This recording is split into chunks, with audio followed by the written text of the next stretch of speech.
Allez hop, on fait un petit tour. On voit un peu ce qui se passe. En plus, elle dit sec. Quand Adélaïde et Michel sont lancés dans une partie de belote, le temps s'arrête.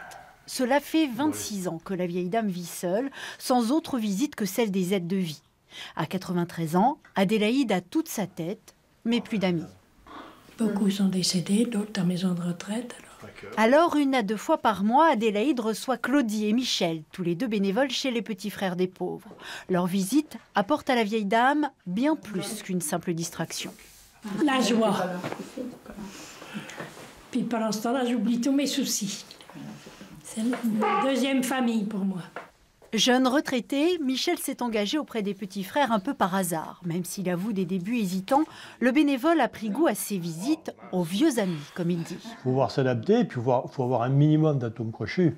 Il faut avoir un petit peu, il faut le sentir entre guillemets, et puis il y a des personnes âgées qui sont un peu compliquées. Retraités, mais aussi étudiants, en Bretagne, un peu plus de 200 bénévoles œuvrent au sein de la fraternité des Petits Frères des Pauvres. Alors que les besoins vont croissant, l'association peine à recruter, en particulier dans les zones rurales et les petites villes.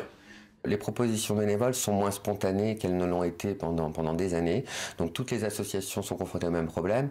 Alors c'est peut-être aussi parce que les gens ont peut-être un peu peur d'avoir un cadre et de ne pas pouvoir s'engager dans la durée, de ne pas pouvoir s'engager suffisamment. Mais il faut savoir que ce qui est demandé en bénévolat lambda chez les Petits Frères des Pauvres, ça peut représenter qu'une question de 4 heures en moyenne par mois.